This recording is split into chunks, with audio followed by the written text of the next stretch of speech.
All right, what's up, guys? Vivi back with another video. And in today's video, guys, we are going to be checking out Red Yellow Belo Betty. Okay, not Sabo this time. But actually, as funny as it is, we will have one game of Sabo in here from the lab, but we'll look at that in a minute. But today's video will be focused on Red Yellow Belo Betty.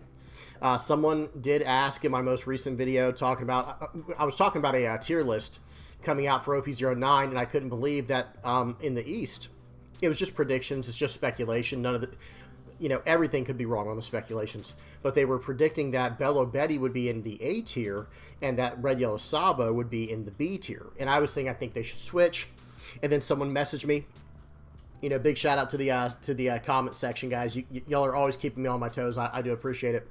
But they were saying, like, hey, I just recently won, like, a local store, like the 32-player Treasure Cup with a Belo Betty deck. Okay? Really cool stuff. It's like, all right, I'll check it out. It's just not my favorite leader. I will play any leader in this game, guys. Let me be so upfront with you guys, completely transparent. I will play and have fun with any leader in this game because I think this is a good game and a fun game. However, just to defend what I was saying in the tier list section of yesterday's video, it's not that I don't think Belo Betty is good. And guys, we're about to see. Belo Betty can go absolutely nuclear. Okay, Belo Betty can go crazy. It's just I like what Red Yellow Sabo does more. And I feel like because of his generic effect, you can build him in so many more ways. I just like him a little bit better personally. Okay, so just to get that out of the way, and I know some people weren't saying that, but just to be, I like to be transparent. I like there to be no need for guesswork. You guys just know me. You know what I mean? You just know what to expect from me. Okay, now let's go ahead and dive into this video. This will work as like a pseudo comprehensive deck build, deck guide for Red Yellow Belo Betty, but it's not going to be the greatest one because we're about to go into OP08, where things might change a little bit according to the meta. But we'll still have some fun with it. We'll get into it that way. Let me give you a quick layout. First things first, we will be checking out a game on a game from the lab. This will be a community submitted game of Red Yellow Sabo versus Lucci. Can't wait to get into that. From there, we will hop over to OnePieceTopDecks.com and we'll check out what decks have done okay in the past with Red Yellow Belo Betty. We'll check out some winning lists from way back when it first came out in OP05 and see what's going on there. Get some inspiration. And then we will check out the sim. And these were some pretty fast games, guys, because for those who are not aware how this leader works, Belo Betty is a very aggressive leader. Okay, very, very aggressive, right? I mean, if you can, let me see, did I put the Japanese one on the screen here? We'll read the leader in a minute, but just bear with me. This leader can go nuclear, like I said. It can just go crazy. Very aggressive. So we got 6 games for today because a lot of these games are very quick. And then we will wrap up by checking out the deck list that I'm using, and we'll talk a little bit about the future for OP08 and really more specifically OP09. So when we get to the deck list in that portion in that part of the video, we will be doing some spoilers. Okay, we will be looking into the future of what will be coming out for Belo Betty, at least kind of talking about what direction she might go then. And we will do a little bit of comparing and contrasting with Red Yellow Sabo because someone did ask for that in my most recent video. All right, you know what you're getting into, guys. Let's go ahead and hop into this. I'll have everything time-stamped in the general description. I'll have all the relevant links and deck lists in the comment section. Let's do this. Excuse me. Okay, first things first. Let's check out this game on the from the VV Lab. Okay, for any new viewers to the channel, at the beginning of every one of my videos, I try to have this section called the Lab or the VV Lab. We just call it the Lab for short, where these are members of the community who wanted me to review one of their games. Okay, so all you have to do is record your game using software like OBS, which is a free program. Record one of your games from the sim, and then you can upload it to YouTube. And from there, someone did correct me in the last comment section saying make it unlisted instead of private. Just read the options. When you get to the very end of the video, it'll ask, do you want it to be public, private, unlisted, or I think there might be one other option. I can't remember. I always just do public, so I don't even bother with the others. But whatever, there's one on there that says no one can see this unless they have a link. That's the one you want to do. And then you can send me the link on Discord. Do not DM me. Please do not direct message me. Just hop on the Discord, and there is a channel that I have called Review My Game.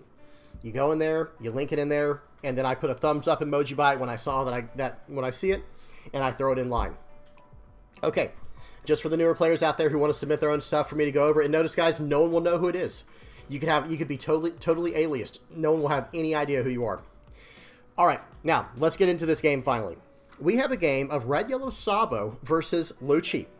This is a tough matchup, and I will predict right now, if you can see enough trigger support and rush support, I think this is a very winnable matchup for Red Yellow Sabo. In fact, I would say it's close to 50, maybe even 60% in the favor of Red Yellow Sabo.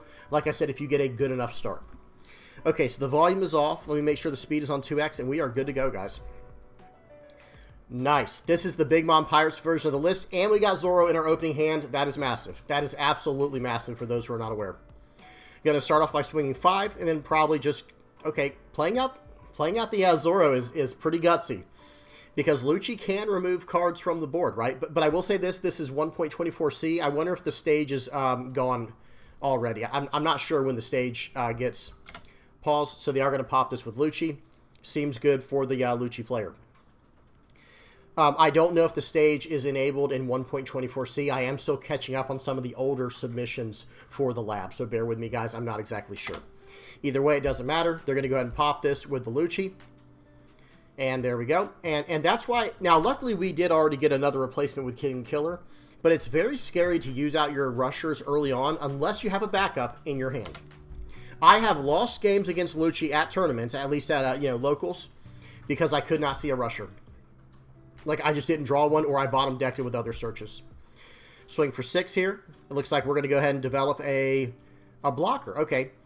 So hear me out. I kind of like the... okay, it's a 4-cost character no matter what, right? Same idea with the Cracker.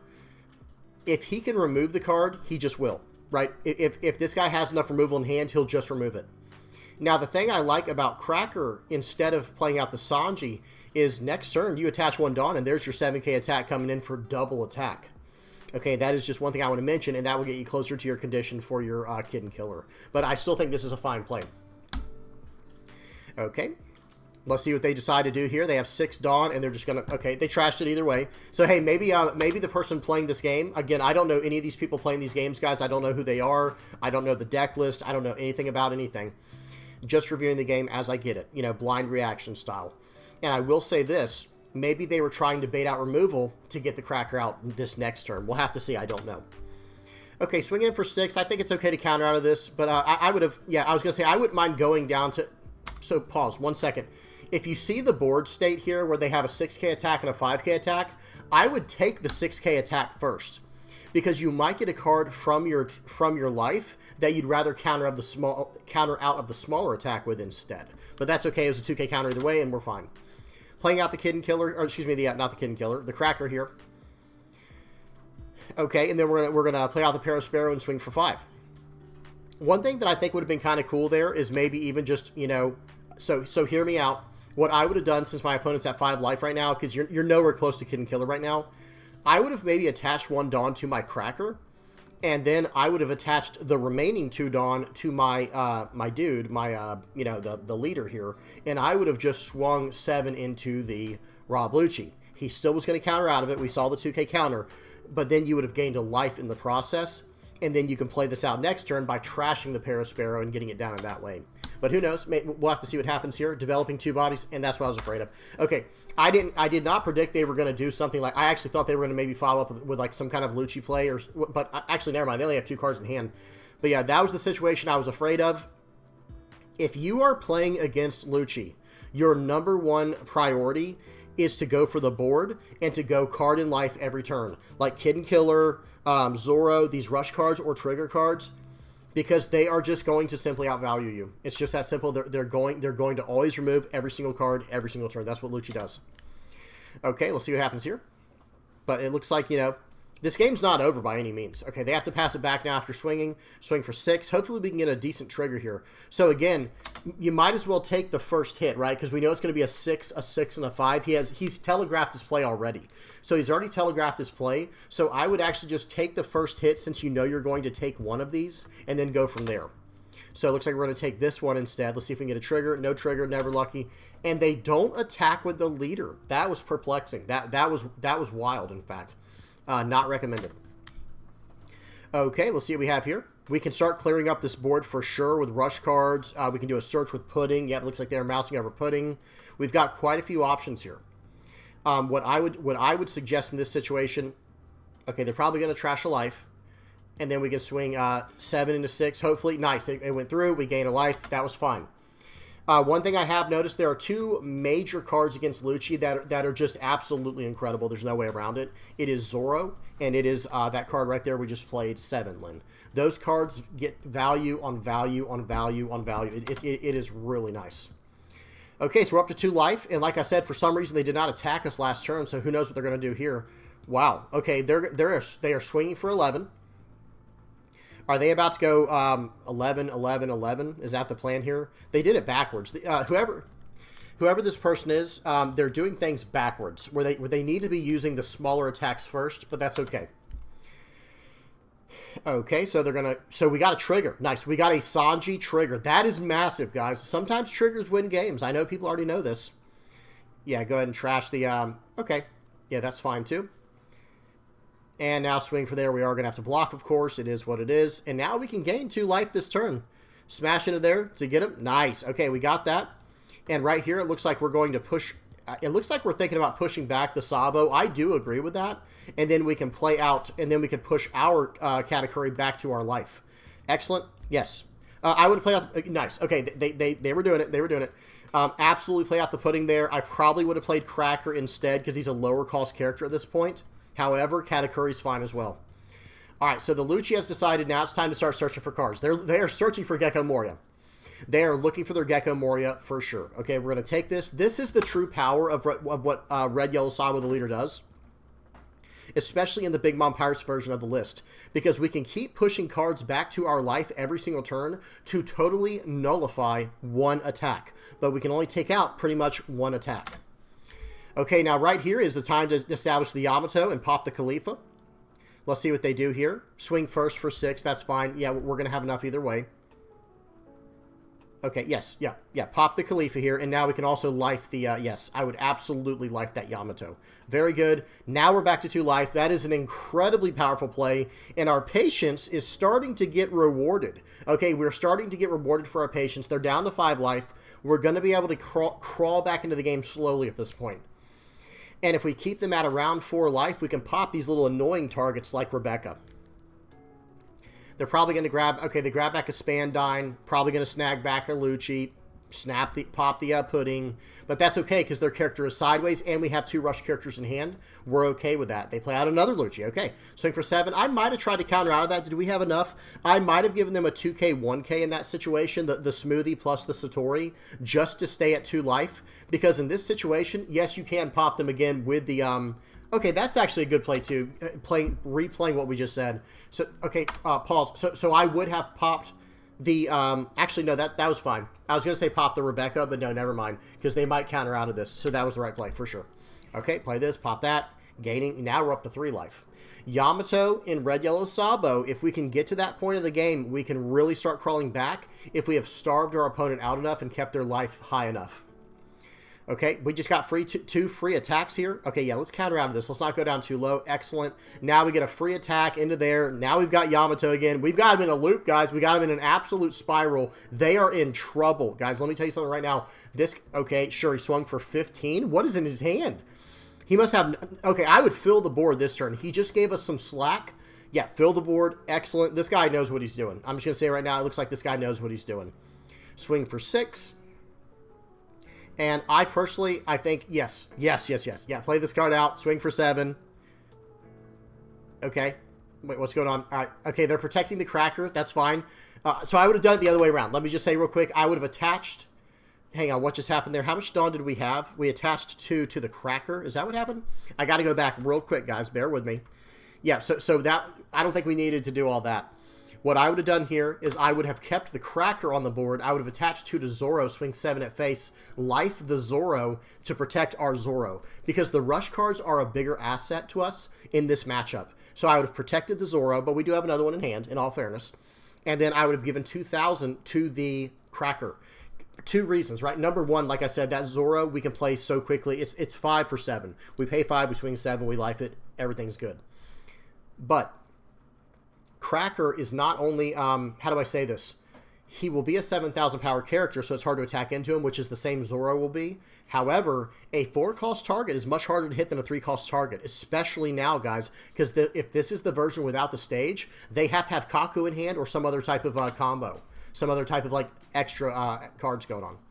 Okay, swing for 7, that's fine. But hey, there is something to be said. If they attack into life here, then we get a free card. All right, this was one heck of a game, man. Really great submission, whoever did this. Really good stuff here. This is a great game. They're probably going to pull back a Spandine, pull back Lucci. That combo there is so gross, guys. It's just so strong. And somehow, they have not seen a single Gecko Moria. I just want to say that. That is very interesting. Okay, of course, we knew what it was going to be. Probably trash. So I would have probably trashed one of the Yamatos because we only need one for the combo, right? Once you have your one Yamato, you can just combo, just keep going off with as much as you need. Okay, but Katakuri getting rid of that's fine as well, but that is a very strong answer to Gecko Moria, just to put things into perspective why I say that. Okay, swing 5 there. All right, playing out the Yamato. Choosing not to life a card this turn. Choosing not to life a card this turn, I feel like it's a little bit of a mistake, but at the same time, we are in a pretty good position here. We do have we have a 2K counter and 3 1K counters. We have 2 life. If they want to try to go all in this turn, they will regret that, right? They will regret that because we have another Yamato here, Stussy. Okay, all right, and that's fine there. But now we can defend our guy very easily. Okay, swing for 4. Oh, excuse me. He was already... he Tempest kicked. I'm sorry, guys. I did not see the Tempest kick. Yep, I'd go ahead. Another option there would have been to just actually not counter out, go down to 1, potentially get another trigger, and then Yamato this next turn here to pop the Brook. You see what I'm saying? And then we could pop the Brook there, gain a life in the process, and go from there. All right, let's see what happens now. It is our opponent's end of the turn, and now it's our turn. And here we go. I think we might be able to end this game right here. I think we might be able to end the game, guys. Here we go. So swing for 7. Okay, they do counter out. Never mind. Change of plans. Change of plans. Okay, now we got to go for that Brook, slow them down, get a card in life, and we'll go about things next turn to win the game. This has been one heck of a game. This has been an amazing game. Okay, so he's trying to do the math. You know, give the guy some time, right? Give the player some time here. They play out, Kid and Killer, swing in for 7. There's no way he's protecting this card. If he did, that would be great, because then we play out this card here, Zoro, and do it again. 8 and 5, they're at 1 life. We have 3 life. What a roller coaster this game has been. Who thought it was going to end this way? It looked as, like, on turn, 4 or something like that, turn 3, 4, 5, somewhere around there, it was like, oh, no, this Sabo player's in so much trouble. But, hey, cards like Katakuri, adding the top into Red Yellow Sabo goes a very long way. Okay, they're going to Tempest Kick to draw a card. They're going to Brook to pop our guy. We're going to take that. No blocker, no chance, right? That's where we're at right now. No blocker, no chance. So let's go ahead and get in there for what? It'll be 9 and 9. Or 9 and 10 or something like that. Swing for 9. 9 and 9, yeah. So you got it? Oh, he only had 9. But here's the thing, guys. The game wasn't over. So say we don't counter out there. Excellent game, by the way. Incredible. This was one of my favorite submissions so far for the lab. Real quick, even if he had survived that, some people might think, oh, he got lucky. He didn't have one more 1K counter. No, not so much. Because if we now, like, okay, say he survives, no problem. We push that card to the top of our life. And look at our hand, guys. We have 3 2K counters now and 3 1K counters. That is 9,000 power in counter. We weren't going to lose the next turn no matter what. Now, I will say this. They were going to draw Sabo for the turn, so they could have developed some blockers. But all I'm trying to say is we wouldn't have just automatically lost. Really good game. That was a lot of fun to watch. Really good stuff there. Big Mom Pirates version with some, some top-end support. Absolutely incredible. Love this deck. Love this leader. Okay, give me 1 second to get set up, guys, and we will hop over to OnePieceTopDecks.com. All right, let me move my face over here for this part. Let me turn this off and hop over to here. Okay, take this off, take there. Dude, we're done. All right. Belo Betty. It is time to talk about Belo Betty. Like I said, per request. This was a leader that I actually had never played before. So you will see mistakes when we get to the game. Don't worry, I understand. I'm not pretending like I'm a professional Belo Betty player. Sabo, I feel like I don't make much mistakes on anymore because I mean, I'd hope so, right? I've played hundreds, I mean, hundreds plural of games of Red Yellow Sabo. So, let's go ahead and hop into this. We're going to be talking about Belo Betty. Again, not my favorite leader, but I'm not saying it's a bad leader. A very strong leader, in fact. Let's break it down. This is a 5,000 power, red-yellow, Revolutionary Army leader with 4 life. Very standard. It's exactly like Sabo in that regard. Same colors, same type, same life, same power. However, the effects are drastically different. Belo Betty has activate main once per turn. You may discard 1 Revolutionary Army type card from your hand and then give up to 3 of your Revo Army or trigger type characters of any type, right? Trigger type characters plus 3,000 power for this turn. So you're trashing, potentially, you are trashing 1 card from your hand and you're gaining 9,000 power. Now, understand this cannot be, you cannot target your leader with this effect, which is not a big deal. I'm just saying. Okay. Excuse me. All right, let's keep going. So I'm going to read through this list. This was from all the way back in February of this year. So this is from the West, back in their OP0. Let me see something. It was in their OP0 or EB01 format, which EB01 was OP0 6.5, I believe. I believe so. Now, let's check this list out real quick. I'm going to run through it, and then we'll talk about the cards. So 4 Inazumas, 4 Ivankov, the 4-drop, 4 Karasu, 4 Koala, 4 Kuma, 4 Belo Betty, only 2 Moris, 2 Lindberghs, 4 Inazuma, the other Inazuma, the one with Banish, 4 of the 5-cost Emporio Ivankov, 4 Okiku, or Akikanojo, 4 Hiyori, 4 Flampe, and then 2 of Emporio Energy Hormone, or whatever it's called. Let's talk about this one first, then we'll talk about the rest. This is an interesting event that I actually just don't like very much, to be honest. I'm not saying it's bad. I would just rather keep cards in tempo, keep going with tempo. And I actually want to take cards from my life. I actually do want to take cards from my life early on to get potential powerful triggers like Lindbergh, like Morley, like Kuma's, whatever. I guess it pops blockers, right? Or little 1 and 2 cost characters usually. And then Kikanojo, if their life's low enough. But listen to what this does. This is a 3-cost counter. Up to 1 of your leader or character cards gains plus 3,000 power during this battle. So 3 costs for 3,000 power, and then play up to 1 Revo Army type character card with a power of 5,000 power or less from your hand. And then the trigger does the same thing, where you play a 5,000 power or less Revo Army character from your hand. Generally speaking, this is meant to be a tempo play where you leave 3 Dawn open. It's like, okay, if they attack, I'll have a plus 3,000 counter. I'll get out of it, and then I will cheat out a character as well so I can attack them with the next turn. It's not bad. It's not a bad card, but I just don't really care for it that much. Okay, next up, let's talk about Inazuma. This is another card. I'm telling you guys the cards I don't really care for first, which will probably be some of the first cards to go once we get access to the new stuff from OP09. So way in the future for us, like probably 4.5, 5 months for us, in the future for us over here in the West. Okay, and by the way, this game is from Japan. This deck list is from the East back in their EB01 time period. So my problem with this card, my beef with this card, is it is pretty much exclusively Belo Betty, I guess. It works out just fine. Right, with Belo Betty, you're going to go ahead and play out, you're going to trash a card from hand, and let's just say you give Inazuma, Ivankov, Karasu, give like 3 different characters plus 3,000 with the leader's effect. Okay, that's fine, and then he'll have Rush. He'll be coming in for 7k. I'm not saying it's bad. It's nothing like that. I'm just not a big fan of it being stuck in that position. However, another thing to stress about this card and why it is very good is it is a 3-cost card. At the time they're recording this, I think there's only like 3... what are they called? Revo Army 3-cost characters. Inazuma here, Ivankov from ST13, and then the other one he was playing, Morley. Those are really the 3. There might be a few others, but those are the 3 main 3-cost characters. Until we get to OP09. OP09, we start getting some really, really cool toys to play with for the 3-cost slot, which will help out Belo Betty and Sabo if Sabo chooses to go the Revo Army path. Now, one thing to be said about Belo Betty is she is pretty much exclusively stuck to Revo Army.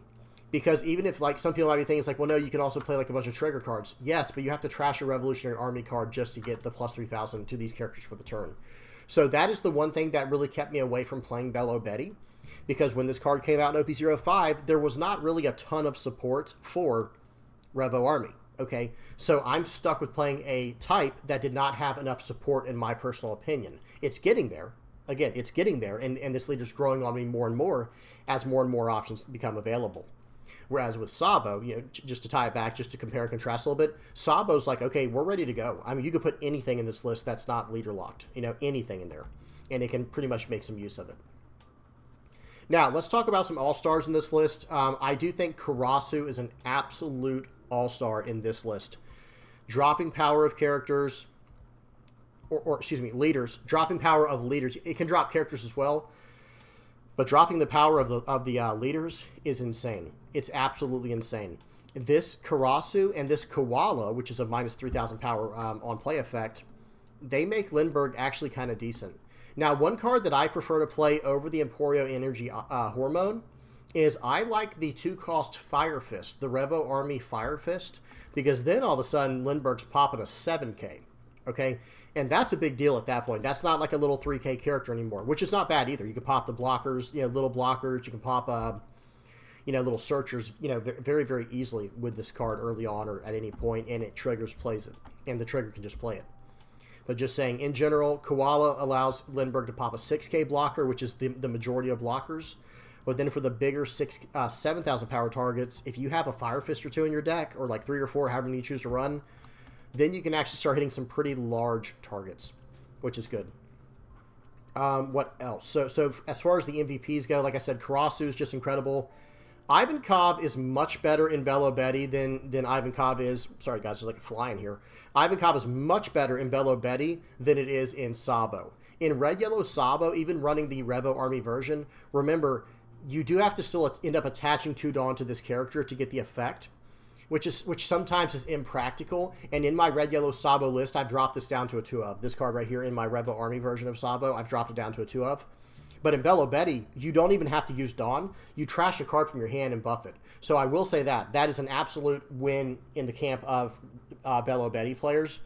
Like, this card is astronomically better in Belo Betty. And the same idea with Inazuma. However, I still am not a huge fan of this card. And you'll see in my games today, I don't even run this card.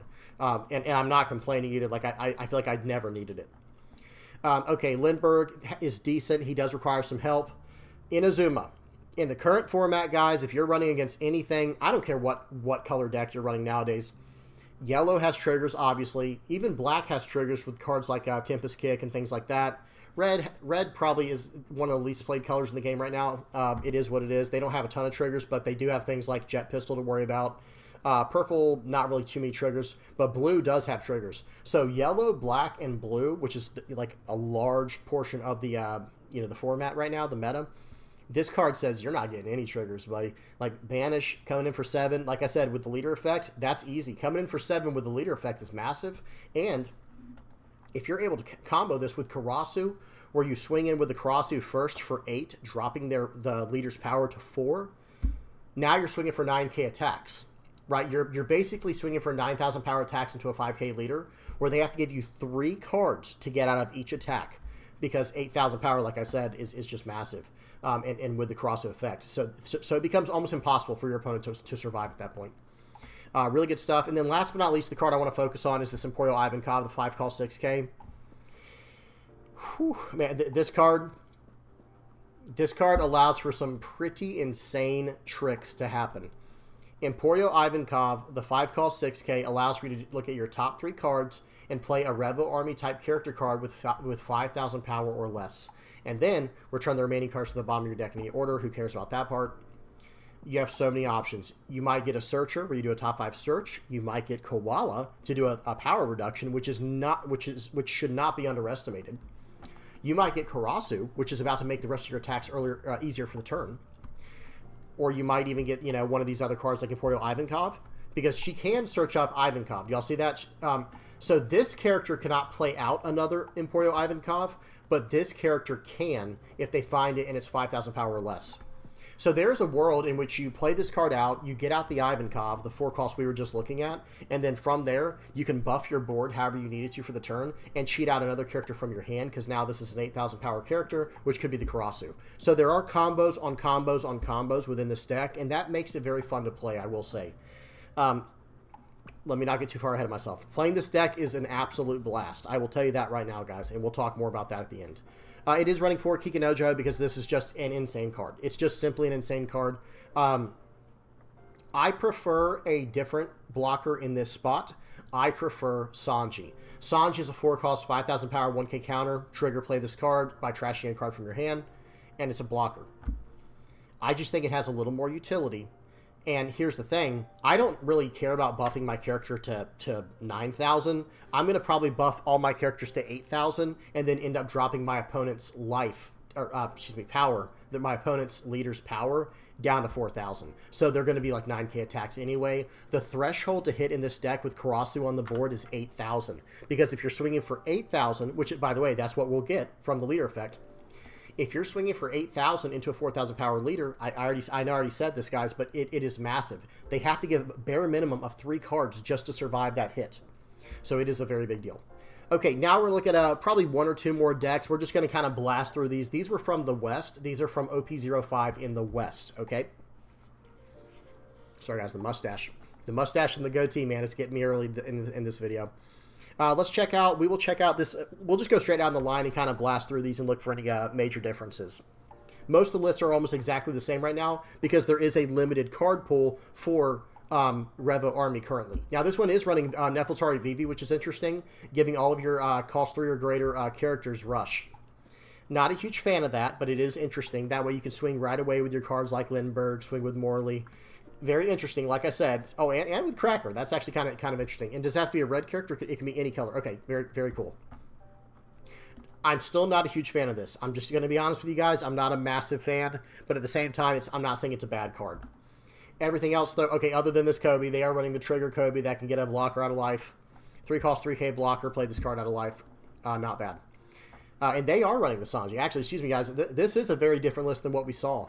They are running the Inazuma. Let's see what they're not running. They're not running the 5-cost Emporio Ivankov, and that might be because, let me see something real quick, guys.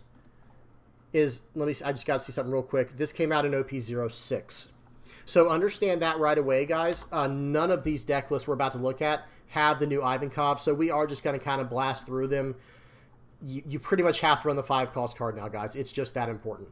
But before then, notice they are running more Big Mom Pirate support, the 2k counter, Trigger, Satori support, Charlotte Cracker. And this one's running Fire Fist. They're running Fire Fist as a 3 of, and they're running 2 of the 200 million bolts Amaru. Big fan of this card. I think this card is extremely powerful. Like I did mention it in the first list we were looking at. I think this is the way to go because I was able to do some pretty nasty combat tricks with this card, guys. I never got the trigger from life, but still, straight from hand, a 2-cost minus 4k, that can pop more than you think, especially if you need a combo with something like a Karasu. Everything else is pretty straightforward. Good stuff here. Just lots of trigger support. Because like I said, this is OP05, what we're looking at here. This is without any of the new OP06 cards at that point, right? Now we're in OP07 over here in the West, and we're about to be in OP08 in about like 2 weeks away, guys. How crazy is that? I have to come out with a pre-release guide for OP08 very soon, because that's like 2 weeks away for us over here in the West. Okay, let's look at 2 more here. We're just gonna kind of blast through these. I will link OnePieceTopDecks.com in the comments section if you want to check this out at your own leisure. Okay, this list is very similar. It looks like they're favoring the Emporio Energy Hormone over the Fire Fist. Everything else is very similar. And then one more list we'll look at is also extremely similar, if not the exact same list. Very good stuff there. Actually, they are running this guy. I didn't see if it was in the last one. This is interesting as well. I just don't think it quite fits the theme of the deck. I think this is a tempo style, like an aggressive tempo style deck. There's more of the mid-range tempo style decks, and then there's like the aggressive early game tempo style decks, and I think this is more of an early game one. Okay, that's enough yapping, right? Time to check out these games. I guess I'm going to keep yapping, but you know what I mean. It's time to check out these games. Okay, let me go full screen here, get the volume off. We'll get the speed on 2x, and we are good to go after I move my face. Okay, here we go. First game against Red Purple Luffy.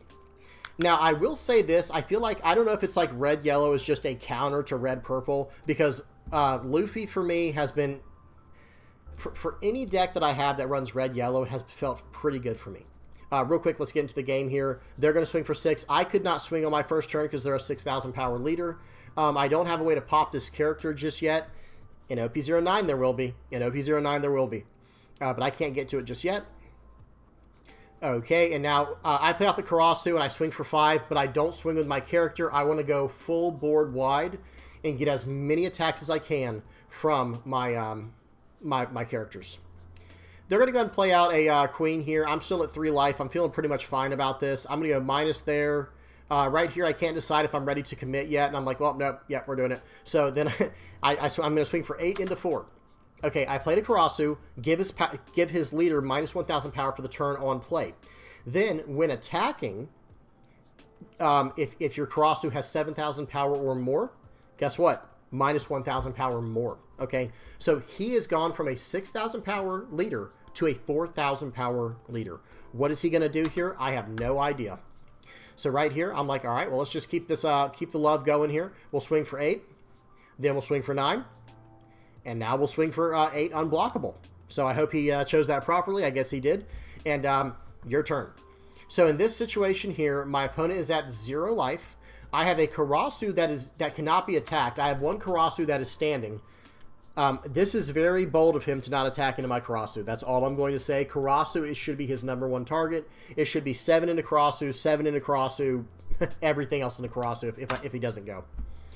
But I'm like, okay, I'm Morley. Yeah, I'm not too worried about Morley, even though, hey, that is an unblockable card. So I guess he would have been the second best target in my opinion. 7 into 5. I think I am going to force him to remove this. Let's see what we do here. No, I do let it go. Excuse me. Yep. So I let that go. He swings 8 into 6. I do need to save one more character to get around this blocker safely. Very nice. Now we're going to play out. Okay, I was going to say, I think. How do I choose to do this? So, again, this is my first time ever playing this, guys. Ever playing this leader. And I couldn't decide if I wanted to go Karasu minus 2,000 and then, use Dawn to buff all my characters and trash the dragon to go +3. But at the same time, this works out just fine. I have some massive attacks. I'm going to swing for 1,000 first, or for 8,000 first with my Karasu, and we're going to drop his power down to 6 again because he's currently at 7. Now he drops down. Now he needs a 2k counter plus 1k to get out of this, and then I have 3 more attacks coming here. We're going to swing in for 8, then we're going to swing in for 9, and then we're going to swing in for 12.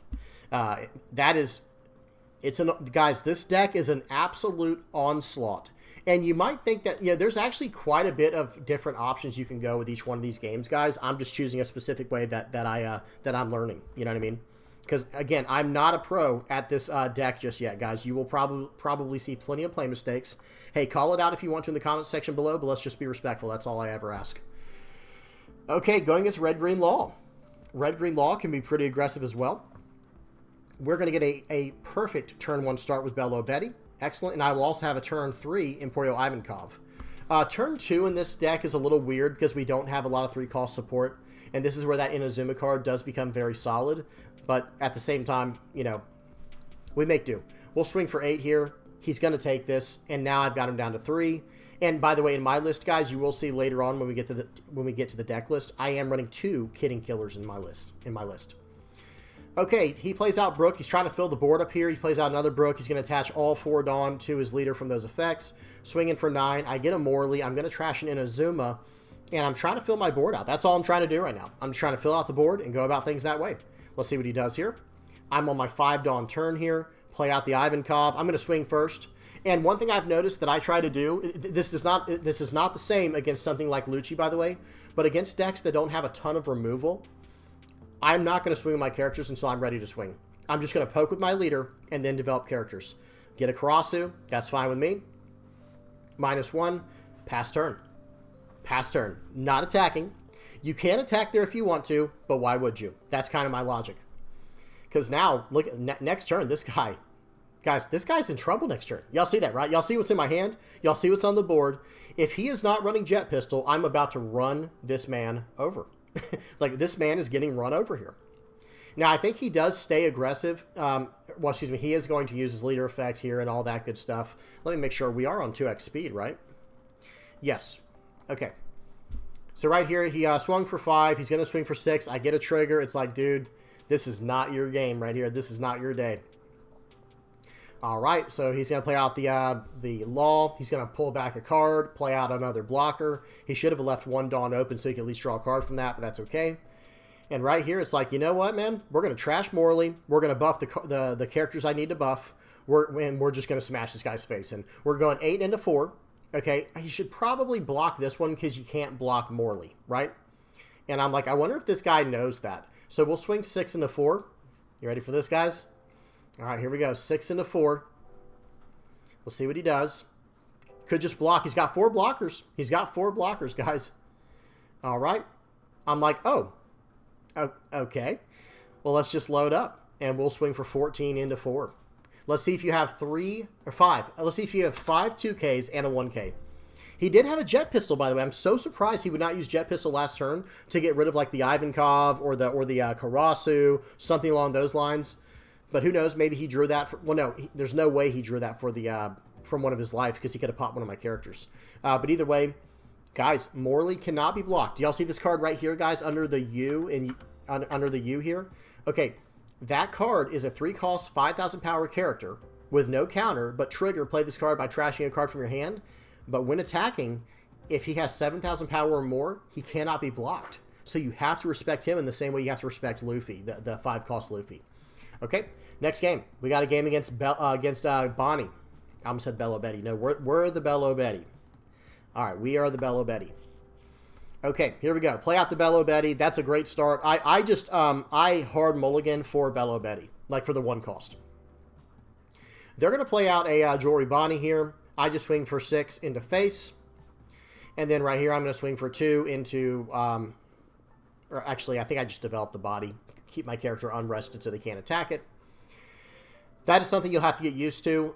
Sometimes it is better to just attack in, because if they want to attack my 1-cost 2K, that's not a big deal. But at the same time, remember how our leader effect works. If we trash a card from our hand, everything is plus 3,000. Did I do 2x speed? I did. Okay, just making sure. All right, so I do have a Fire Fist in my hand. That will come in very handy against Bonney. And they're just going to keep playing out these characters. Notice this, guys. They just keep playing out these searchers. I'm going to have to attack into them now. Like I can't just let these pile up on the board. They're getting too much advantage. They're drawing too many cards. They're fixing their hand too much. And red-yellow doesn't really have a way to punish my opponent's hand to do any kind of hand manipulation. Okay, so we play out an Ivankov. That card is an all-star in this deck. I just developed a Lindbergh. Now any little characters they get, I can pop very easily just by attacking. They're probably going to attack into my board. I don't think Bonney wants to give me cards from life because they could be triggers. Yep, and then they play out an Uruj. That's fine. Let's see what they want to do here. So I had a lot of options this turn, guys. I had a lot of options. And one option that I think I probably should have done was to, okay, hear me out. What I could have done here, I have 6 Dawn left for the turn. I think I should have done 2 Dawn on my Lindbergh, okay? Swing for 7 into, before swinging, play out the Koala to do -3 to the Uruj.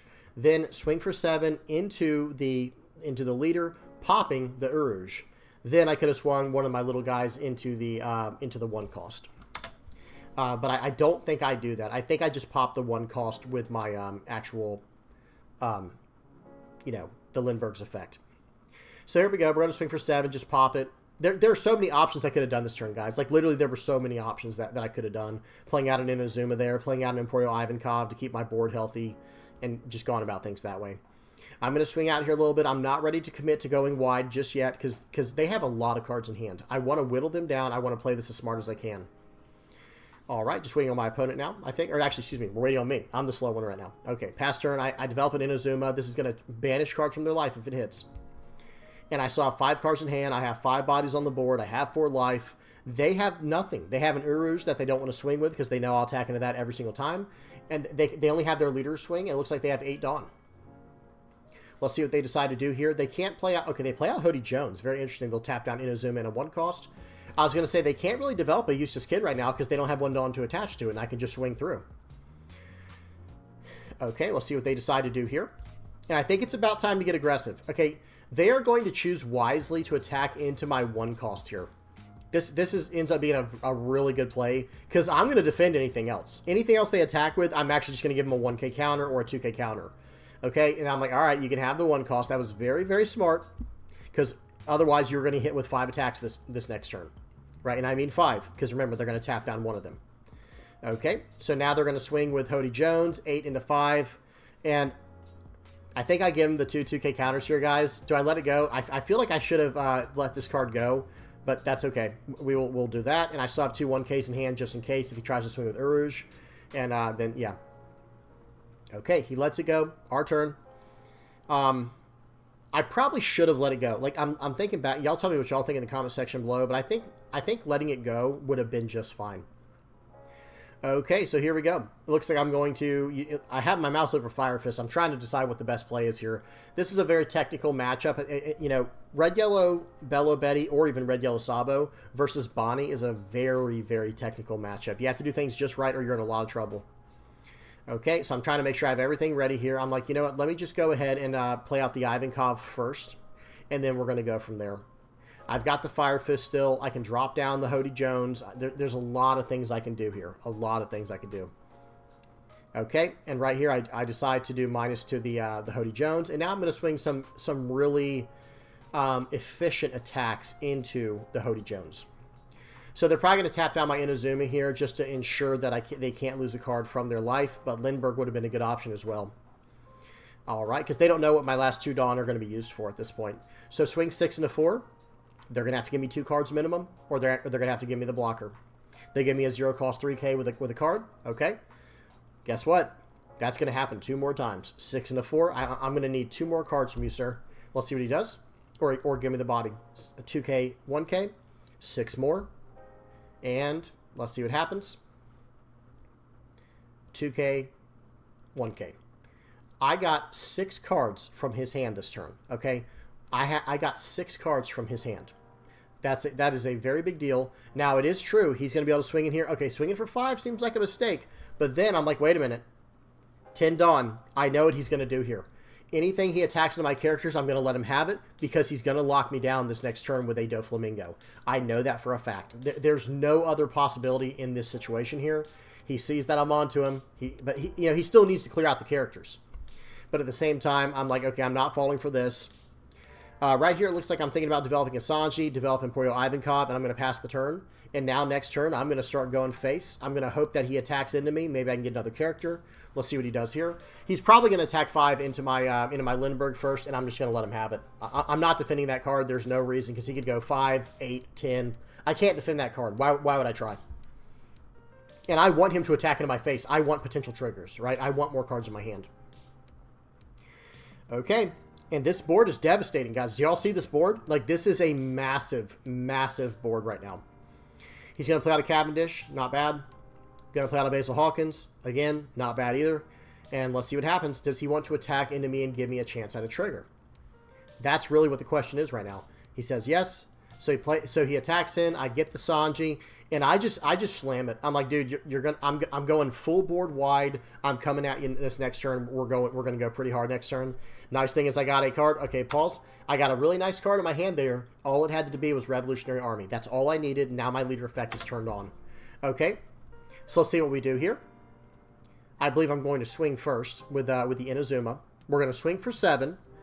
This is like a face check, right? This is like a gut check right here. We're just going to punch him, see how it feels, because he has to do something. He has to give me 2 cards from his hand, give me a blocker, or give me his last life card, and that is a banished character because he has 7,000 power or more. So this is an absolute devastating hit right here. There is no good option. Now he does rest down my character Ivankov with his leader effect. That's fine. It's still not going to be enough, right? It's probably still not going to be enough, I should say. He gave me a blocker. Okay, well now I know, okay, this guy is in oodles of trouble. So 7 got met with a blocker. Well, now it's time to swing for 7 more. Okay, I'm just making sure I don't mess up this turn. That's all that's going on here. Okay, it's going to be 9 because everything else is going to swing for 9 as well.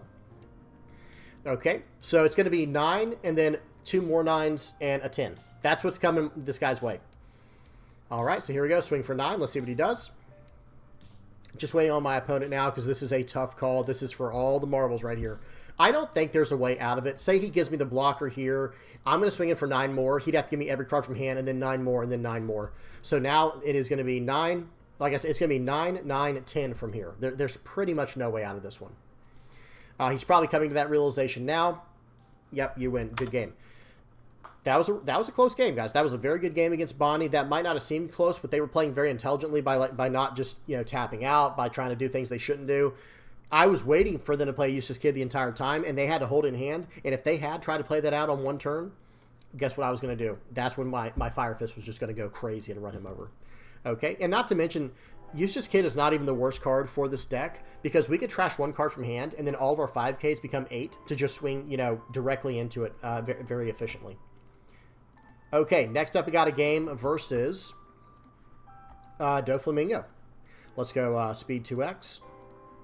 Okay, I think this is a funny game. I think we got a funny game here. All right, start off with the 1-cost Belo Betty Searcher. They start off with Perona. That was a very fast fix they did there. They set their cards very quickly. They knew exactly what they wanted. Swinging for 8. I got him down to 4. Your turn. He's going to swing for 6. I thought, now that's peculiar. I guess he didn't like the cards that were on top of his deck. He sets a Doflamingo to set it up again. So I guess he kind of whiffed on the first search with Perona. That's very unfortunate. But he did have the 3-cost Doffy to make up for it. Another nice thing about this matchup is we like to go first. So taking away first from Doffy is actually massive. Okay, so right here, pause. I almost missed like an entire crazy play going on here. Hang on, guys. We're going back to the beginning of this turn. Play. There we go. So here we go. I want to get these cards off the board. I've got an idea. I'm like, okay, let's play out an Imperial Ivankov. If I can get them to 7,000 power, I can cheat out a 5,000 power character or less for the turn. And Lindbergh says if I can swing for 7,000 power or more, I can pop a 3,000 power character for the turn.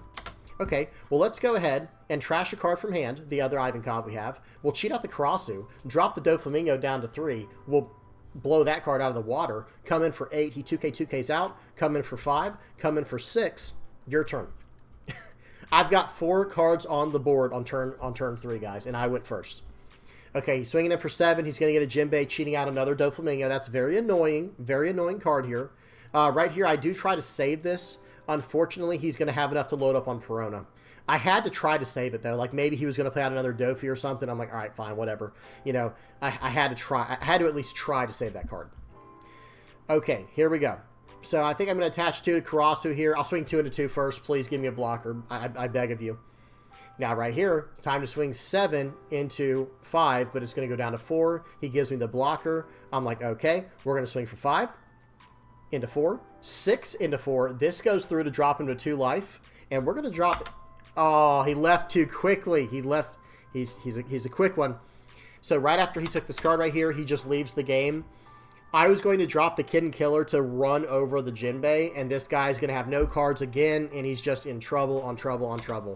Let me see if I can pause it right. There we go. So this is all that was left in his hand. He did not have a Gravity Blade to clear out this board. He was only going to be able to remove 1 character next turn. If he tried to attack in life, I'm getting a Satori trigger. Karasu's on top of my deck. This guy is just in impossible amounts of trouble. You know what I mean? It is what it is. This was a great pull that I got versus a not so great pull for my opponent. But hey, that does happen. And guess what? The rush decks really punish the bad pulls. All right, this is just a funner game. I know this is not like a meta matchup, but this one's kind of fun. This kind of gives an idea of what the deck can do, at least a taste of it, an idea of what it can do. All right, and I'm going to swing for 8. I kind of like that turn 2 play swing for 8 to drop my opponent's life down, especially against a 4-life leader like Kaido. Okay, I counter out of that because I do want to keep my life a little bit high because of what he just played. He did cheat out some really strong characters. I'm going to play out Imperial Ivankov, drop down an Inazuma. Your turn. If he turns those characters sideways, okay, we're going to have a field day. Okay, I do take this first one because I know I'm only going to counter out of 1 attack this turn. I'm going to take the 6 as well, and then I'll counter out of the 5. And that gave me a trigger. Very nice. We'll 1k out of that. And now, let's see what happens. Watch. Guys, this turn here. Okay. This turn is disgusting. Pay close attention here. I remember this one. Okay, 3-3 on the board, right? I've got 3 characters. He's got 3 characters. Here we go. That Fire Fist is like minus 4,000. Pop a 0 or less if I have 2 or less life, right? Oh, okay. Just making sure we all know what that does. And here we go. I'm like, all right, you know what? Here we go. I'm going to make sure I do this just right. I'm trying to do all the math in my head because, like I said, I am kind of new to this character, or to this leader. Played out the 5-cost card. He has no idea what's coming. He has no idea what's coming. I was looking for an Imperial Ivankov specifically for Koala in this situation. I got it. You know, that's a little bit lucky. Minus 3,000 to your page 1. And now we're going to go 5 into it. the morally doesn't matter to me, but at the same time, I'll just swing with leader. Now I'll swing 5 into 5. Let's see what he gives me. Okay, and he just lets that go. So I'm like, all right, I'm not even going to use my actually, I am going to use it still. So now we're going to swing for 8 into face. Now you just lost that because that was banish. Now we're swinging 9 into face, and I'm gonna fire fist your last character off the board. Your turn. That was super fair, guys. That was super fair. Trust me. This deck feels absolutely degenerate when it does that kind of stuff. And I'm not trying to be mean. It's nothing like that, guys. Bear with me. I'm just saying, like, when it can do that, it's like, holy cow, man, this is disgusting. Look at my hand. Now, I only have 9 Dawn this turn, and I don't have a Revo Army card to throw from my hand. Otherwise, this game would have been over right here. But it actually is. So I'm just swinging for blank numbers right here. Swing. There goes every card in your hand. Okay, now we're going to go ahead and swing everything on Koala. Swing for 11. GG. Demolished. And I mean, guys, I also still have the kid and killers and stuff, and I understand this is not a meta matchup. Chill out, guys. It's just the sim. But I'm just saying, when the deck gets a pull like that, it goes nuclear. That's like my new thing right now, saying it goes nuclear. Okay. Last but not least, we got one more game. We had 6 games on the sim today. Okay, that is not a good opening hand. Did y'all see that? That other hand that I had was awful. Okay, but this one's much better.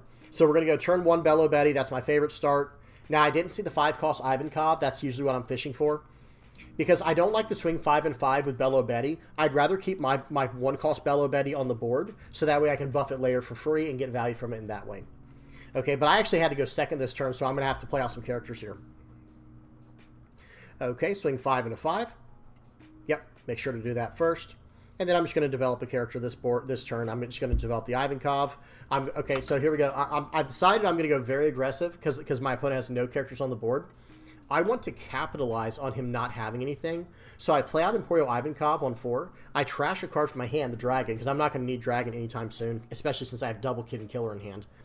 Buffing my Emporio Ivankov. Now I'm going to cheat a card out from that and put into play. And I can also swing here. I don't know if I swing here or not. I think I should, and I do. Swing for 5. By all means, attack into my Belo Betty, because he's probably going to wipe it with something anyway. Gets a Sabo. Not getting Sanji there is important, because, well, number one, he couldn't, right? Because he needs to be at he needs to have a 6-cost character in play to do that effect, and he didn't have 1 Dawn to attach to his leader to also play it to give the 6 Dawn when enters play. Okay, this is already not looking good for my opponent. Okay, we play out an Emporio Ivankov. The 5-cost, cheating out in Azuma from the top of my deck. I'm going to swing 6 here. We got a tricky play coming up here, guys. We got a tricky play coming up here. Okay, I don't think it's this turn, but it's coming up very soon here. Hang on, so swing 5. Watch this. Oh, okay, thank you. You ready for this play, guys? This one's wild. This one's wild. What would you do in this situation? Do not fast forward. I swung 5 on purpose. I knew he had a 6K blocker. Pause the video and tell me what play you do here. This is a fun one. This is a fun one. Okay, here we go. I trash a card from hand. I'm going to buff my Emporio Ivankov. I'm going to buff my Lindbergh. And then I'm going to cheat out the Koala, minus 3,000 to the blocker. And now I'm swinging 8 into 6. There's no way on earth he's defending this card. It's too bad that he was protected by his cannot be KO'd effect, by effects this turn. Otherwise, it'd have been 8 to face and pop it on the swing. I have a full board now. Your turn. This is a less than ideal situation for my opponent. He's going to swing 6 into 5. You're not getting that, dude. If I could defend that, you're not getting it.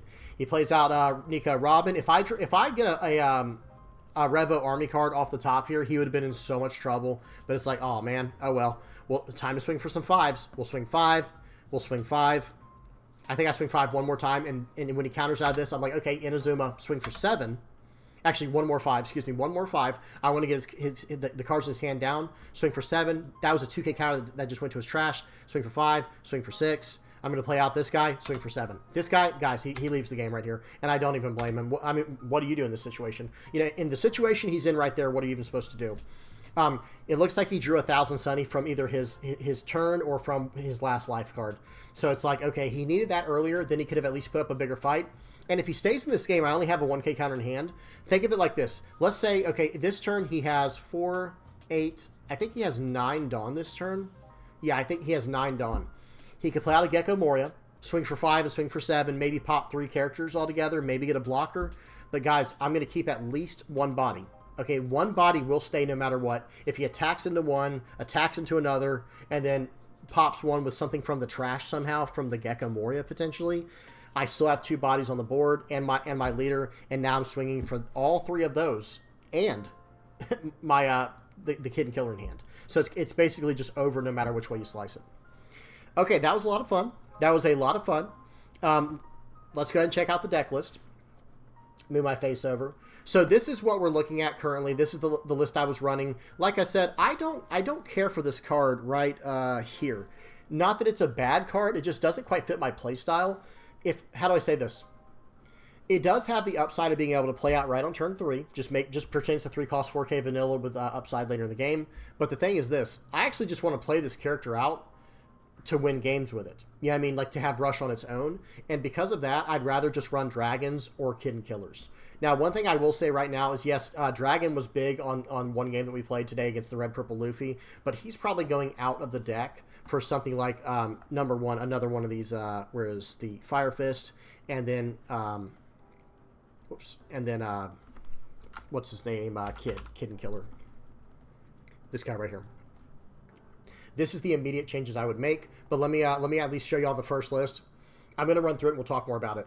So we got 2 Kid and Killers, 4 of the 4-cost Ivankov, excuse me, 4 of the Karasus, 4 Koala, 4 of the Bartholomew Kuma. Let me mouse over these so you can pause this and read them if you don't know what they do.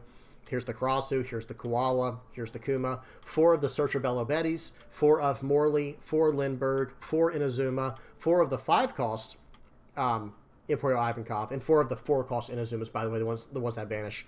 I was running 2 Dragons. He was okay. He wasn't bad. He is searchable, right, because he's Revo Army. 4 Sanjis, 4 Satori, and 2 of the Fire Fist. The deck was running pretty well, guys. I'm not going to lie. And let me see if I can bring up some pictures over here of... we can go through some of the other cards coming out, like spoilers, guys. Spoilers incoming. Y'all give me just a second to bring them up. I'm over on the other screen right now. Just bear with me for 1 second, because I got to find these. It's been a while since I've messed with these. And I forgot what I put him as. Was this it? I think I called it Revo Sabo. Yeah, this is it. Okay, I'm going to bring this up for us, guys. Hang on 1 second. We do have some new cards coming out. I have already gone over these. Spoiler warning, we are getting another sneak peek of these real quick. Pause and read these if you don't know what they do, but I'm going to flip through them real quick. There are 2 cards in particular that I want to talk about that I think will take the deck to the next level. Talking about Belo Betty. But I think they'll also take Red Yellow Sabo to the next level as well, and we'll talk about that comparison in a minute. Kuma here is absolutely incredible. 4-cost, 5,000 power, 2K counter. Of course, it's Revo Army. This is OP09, guys. But look at the triggers that are going to be coming out soon. If your leader has Revo Army type and the total of your and your opponent's life is 5 or less, you can play the card for free. Okay, here's another Belo Betty. I don't like that we won't be able to search this with our Belo Betty, because this card, guys, is incredible from the life trigger, and that's why I really like I really like this card in Red Yellow Sabo, because in Red Yellow Sabo this says, like, okay, just play the card out when you have 2 or less life, right? Let's just say we're gonna make a turn up, okay, guys, we're just gonna make up a turn real quick. I'm gonna play this card out when I have 2 or less life and draw a card, and then I'm gonna attach 3 more Dawn to it, so that's a 6 Dawn investment altogether, right? I'm gonna put it back on top of my life, and then I'm gonna cheat into play the next turn to draw another card. And then on top of that, I still had, let me see. So it was 6 Dawn to do what I just said, to put her at 7. And then I have to put 1 Dawn on my leader. So that's 7 Dawn. I still have 3 Dawn left for the turn. So I could swing for 6 with my leader still, and then play out another 3-cost card, like maybe like this Lindbergh, or maybe like this new Karasu. And like I said, guys, pause and read these if you don't know what they do, unless you're not interested in spoilers. But these are brand new cards that are very, very powerful coming out of OP09 for any kind of Revo Army leader. Now, for Belo Betty, I think these are very good as well. Of course they are. And it's just these are just nice 3-cost cards. And we'll look at these 2 in a minute, guys. These are already on the sim. We'll look at these in a minute. But I want to show you guys real quick. Karasu, Lindbergh, pause and read this. Pops a 2K or less, guys, on play. This is not a win attacking Lindbergh. This is an on play Lindbergh. Okay, and then Belo Betty. Those 3-cost characters are going to be very interesting in Belo Betty in OP09. Now, with that in mind, let's go back to the sim here. Let me do yellow. Hang on 1 second. I don't want it to freeze up. Let me type in Revo Army. Okay, Revo. Whoops. I accidentally hit blue as well. There are some blue Revo Army cards, by the way. That would be very interesting if we saw. I mentioned this in another video because I heard someone else mention it. I'm sorry, I can't give credit to whoever it is because I don't remember who said it. It's just random things I read, and they were saying how cool it would be if there was like a blue-yellow 7 Warlords Revo Army leader like Kuma. You know what I mean? That'd be really interesting in my opinion. Or make it Sabo. I'm okay with being Sabo or Belo Betty or Karasu or, you know, any of these cool characters we've seen. Maybe even Ivankov. Maybe we'll see a new Ivankov leader. That'd be really cool. All right, anyway, back to what we were saying. Back to what we were talking about. Let's bring it back in. So for the yellow cards, we do have 2 new characters coming out. This one in particular, I think, is going to be good in pretty much any deck running Revo Army. I think the Sabo is actually more geared towards Sabo because it's a 7 cost, 7,000 power. That's like the giveaway there. On play, place up to 1 Revo Army type character card from your hand on top of your life face up. And then if you have 2 or more life cards, put the top or bottom card of your life into your hand. So let's just say you have 0 life. Let's say you have 0 life, you have 10 Dawn. Okay, no problem. We will play this out for 7, and we'll put a card from our hand. That's Revo Army that costs, you know, it doesn't even matter the cost. It just says place up to 1 Revo Army type character from your hand on top of your deck. So it could literally be another Sabo. So like, okay, play this out for 7, put Sabo on top of our life, and since we have less than 2 life, we don't have to get rid of it. And now we can attach a Dawn to our leader and push this card on top of our life. Give plus 2,000 power to a character for the turn. And now we just went up 2 life cards in 1 turn. We still have our leader swing. We still have 2 Dawn to work with. And most importantly, whenever they attack into us, look at that trigger, guys. Pause, read it. That is a trigger. If your leader is multicolored, draw 2 cards. You'll draw 4 cards from them attacking you twice. And you eat 2 attacks just from them attacking, right? And from there, you know, obviously do whatever you want to. But really good stuff there. And there does need to be something said about the koala as well. Because here's an idea as well. Okay, 6 cost. Let me read what this card does real quick, guys. 6 cost, 6,000 power blocker. Revo Army, of course. On play, you may add the top or bottom card of your life to your hand, right? Then play up to 1 cost 4 or less Revo Army type character card from your hand, and then draw a card.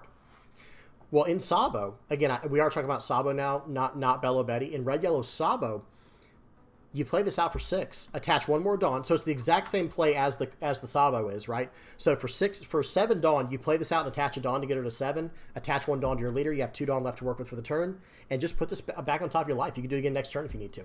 You see what I'm saying? And that, again, that's just if you need to do something like that. It's just an option because this is going to cheat out a character, right? You're going to draw a card from your life, and then on top of that, you're going to play out a card from your hand and draw a card. I'm not saying that's the best play in the world. I'm just saying it's another option. And then if you start chaining that together where it's like, okay, now just take that hit and take this character back to your hand. Next turn, you can do the Sabo trick we just talked about. There's going to be a lot of shenanigans there. Now, back to what we were saying. I think Sanji is absolutely incredible in this deck. It is a blocker if we need it. It is a trigger card so we can buff it with our leader.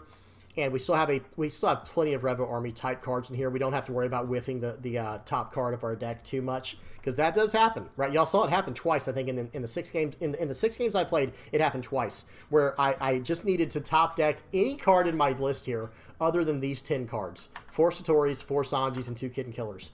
Every single other card was a every other card was a Revo Army card except these 10 cards: the 2 Kitten Killers, the 4 Sanjis, and the 4 Satoris. It happens, though, right? It happens. Either way, really good stuff. Very powerful. This is a very powerful list here. And I do want to stress that I know I've mentioned it a few times because now we're going to compare and contrast a little bit with Sabo. It's not that I think this is a bad deck. Or, excuse me, leader. Sorry, guys. Going over to the leaders. It's not that I think Belo Betty is a bad leader. I just do not like the idea of, like, okay, one thing that pushed me away from Red in the beginning was like this power buff, rush all-in type strategy. I'm much more of a mid-range and control style player at heart. That's just how I am. So I don't judge anyone who plays these decks. Someone's got to play these, right? Someone has to do it. Just typically speaking, I'd rather it not be me, but I will play it, you know, if we're having, you know, especially if we're trying to put out a video, doing content and things like that. Of course, I'm going to play it if needed. Oh, by the way, that's kind of interesting too, by the way. Lucci is also Revo Army. Anyway, that might be for another video. But generally speaking, I'm just a bigger fan of this leader than I am of this one. And when I was saying, I will at least say, repeat what I was talking about yesterday when I was talking about the tier list. Yes, I feel like this leader is absolutely gas, like with a G in the front, gas. It runs over so many different decks. And it has the ability, certain decks have the ability to high roll, and it's like, whoa, I don't know if this even is fair or not. You know what I mean? Like, where the high roll is so strong, it feels unfair. Of course, it matters who you're going against. Of course, it matters the matchup and things like that. But generally speaking, I think this is a very, very strong leader. And because it has so much board flood potential with cards like Emporio Ivankov, the 4 cost, and the 5 cost, I think that this, this leader can do very well. I didn't play against many Luccis. I just didn't see many on the sim. But I would imagine that's probably one of their not as good matchups is Lucci. Someone tell me in the comment section below if I'm off on that, because like I said, I'm not an expert on red, yellow, Belo, Betty. But that's where I feel like Sabo, as we saw in the game today in the lab, red, yellow Sabo actually can compete pretty well with any kind of black deck, because it doesn't keep characters on the board to be removed. And if they have no characters on the board to remove, well, now there goes half of their deck's strength is removal. So there is something to be said there. But yeah, I'm still a bigger fan of Sabo. Let me guys show you all the red, yellow Sabo Revo army list and show you guys how close it is. You guys like the name of this deck? We got Bad Belo Batty, bro. That's Belo Betty right here. Bad Belo Betty or Bad Belo Batty. All right, let's get all right, so this is, I'm going to hit load. So try to take a mental image real quick of here is red, yellow Belo Betty, and now here is red, yellow Sabo. Very similar, right? Very, very similar. So that is the one thing I want to say is one of the reasons that I think Sabo should be in the A tier versus Belo Betty being in the A tier in OP09. Remember, and this was all in reference to OP09. Is yes, they both are going to get the new cards that we just looked at. Where are the cards at? Like, all the cards that we flipped through on here, anyone's going to have access to these cards that can run these cards. Belo Betty and Sabo both have the same types and all that good stuff. However, let me remove this so it's all in 2 lines. The thing about Sabo, the leader here, is you're going to be able to gain a life every turn. So any kind of deck that has like insane amounts of removal, it is just going to not care. Because yes, early on, I'm still going to have the same curve where it's like, okay, Belo Betty into Morley, into Emporio Ivankov. However, instead of having the like the board flood where I'm trashing a card from my hand to buff my board up and then spit out some characters with Emporio Ivankov the way you saw me play in the game today on the sim, instead I'm actually just going to try to battle for board. I'm not going to have to go all in, at least not much. Every now and then you do have to go all in. That's just part of any kind of game, right? When your opponent's doing really well. But I just feel like there's just so many more options with this leader, guys. That's why I like it. And I don't even know if we've found the best version of this deck. Let me say that right now. Here we go. This is probably the best way I can say what I was trying to say. If you name any Belo Betty list, all you have to do is switch this leader to it, and it will have similar, if not the exact same results. Now, there would need to be a few changes, but actually there probably wouldn't be. Because like I said, I don't really care for this card in Sabo like I do in Belo Betty. But at the same time, I still use this in my red, yellow Sabo deck. I just have to attach 2 and then go from there. Or I have to use my leader effect to bounce a card back on top of my life like this one, and then plus it, and then I get to play this the next turn. So you see where like there's that added utility there. Whereas Belo Betty, it feels more of like a one trick. It's like, you know what? And I'm not saying there's no nuance. You guys saw me do some crazy plays in that sim. Not bragging. I'm just saying there are tons of like next level plays you can do. But here's the thing. With Sabo, you have to do those like every turn, right? You have to play at such a high level because I don't get to just trash one card and go plus 9,000 power for the turn. And maybe that's part of it for me, guys. I like when a leader seems a little bit underpowered, undertuned, or just like, fair, quote unquote. And then I have to do all the work myself. Like that's just something, there's something about that for me. But anyway, like I was saying, with Belo Betty, yes, let me say this. This will probably be the best Revo Army version of Red Yellow. It'll probably be a better Revo Army turnout or have a better Revo Army potential than Red Yellow Sabo will. Not to say his will be bad. But here's the thing. I don't know if Revo Army will be the best version of the deck in OP09. I said it might be. I said it probably will be, in fact. But we don't know yet. We'll have to see what happens. Because here's the nice thing about Sabo.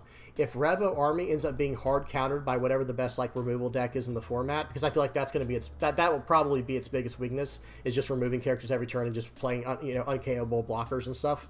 Like any kind of Perona deck, any kind of Lucci deck that just goes board wide blockers, fills out with Gecko Morias and goes from there. Then it's like, okay, well maybe Sabo can just outlast them like we saw in the first game. But who knows? Again, I'm just trying to speculate here. I'm just thinking outside the box, telling you guys why I felt the way I did. Because I know some people were wondering, like, you know, why do you feel that Red Yellow Sabo is so much better than Belo Betty? And the answer is I don't. I don't think it's so much better. I just think it's way more versatile, and we'll be able to play whatever Belo Betty plays, and then whatever else might be better that you can mix from other types. So there you go. All right, hopefully that made sense. If you have any comments or questions or suggestions, please do not be afraid to put them in the comment section below. I've been ranting for too long now. We're on an hour and 15 minutes.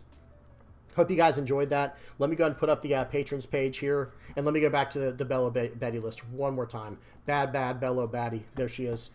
And one more thing about this list, guys. One thing I do want to change is dropping the dragons and going up the Fire Fist, just to show you guys. I want to go to 3 Fire Fist, and then I also want to go to 3 Kid and Killers as my closer. Maybe even 4. There's probably an argument for 4. But anyway, okay. Now we're done. Okay, hope you guys enjoyed that. Let's go ahead and put up the playmat page here. Big shout out to the VV Pirates playmat supporters. I need to add one more name to this list that someone ordered them literally right before I did this video. Someone ordered a little bit earlier this morning. I got to add one more person to the list. And big shout out, and hope you guys are enjoying the mats as well. And then big shout out to the VV Pirates Patreon page. Thank you guys so much for donating and helping in the ways you do. Thank you to everybody who likes, subscribes, shares, comments, views my channel. It's helping out, guys. It's feeding the algorithm. We're having a good time. Hope you guys enjoyed the video today. Please do not forget to like, subscribe, and until next time, peace.